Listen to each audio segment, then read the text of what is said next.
magtanas ng libong sakit. Oh,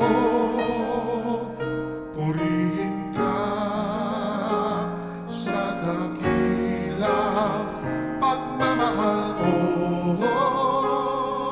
Kahit bayaran ka, hindi sapat ito upang ibalik ang dugong itinigis ng iyong anak para sa akin.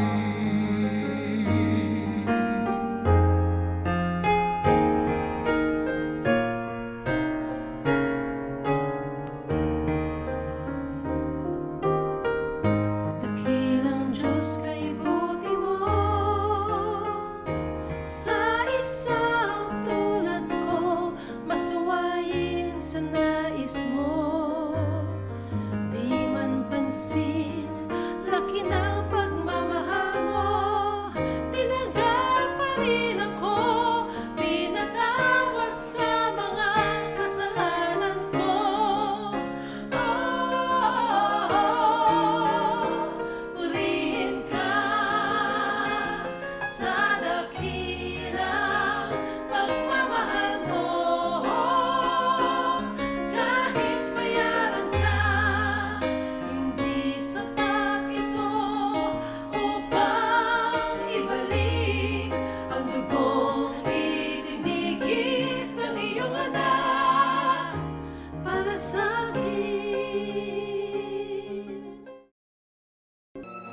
Minsan, minabuti ng Panginoong Hesus na umalis muna sa Judea at bumalik sa Galilee.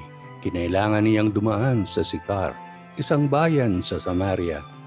Dahil sa pagod, naupo si Hesus sa tabi ng isang balon. Dumating ang isang Samaritana upang sumalok ng tubig mula sa balon. Kinausap siya ni Hesus, "Maaari mo ba akong painumin?" Tinanong ng babae si Hesus kung bakit siya na isang Hudyo ay humihingi ng tubig sa isang Samaritana.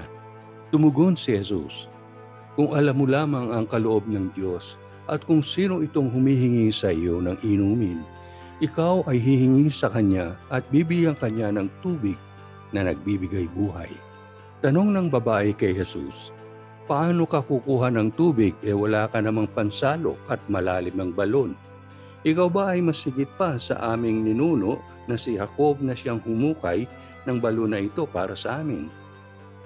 Sumagot si Jesus, "Ang bawat uminom ng tubig na ito ay muling mauuhaw.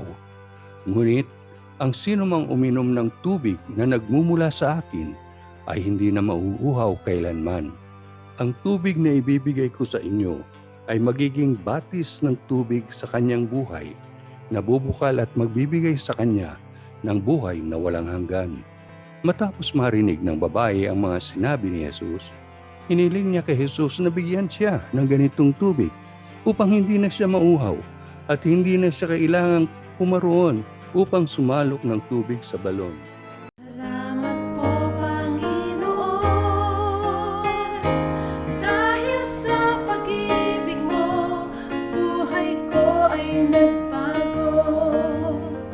Tanging ikaw lamang papupurihan ko, purihin ang ngalan mo, O Ama, dakila ang pagmamahal mo. Ang ating pisikal na katawan ay nangangailangan ng pisikal na tubig, subalit ang ating kaluluwa ay nangangailangan ng tubig na inaalay ni Kristo. Tubig na nagbibigay ng buhay na walang hanggan. Kaibigan, tinanggap mo na ba ang alok na ito ni Kristo? Kung hindi pa, ngayon ang araw ng kaligtasan. Humingi ka ng tubig na nagbibigay ng buhay na walang hanggan, at ito ay tiyak na ibibigay niya sa iyo.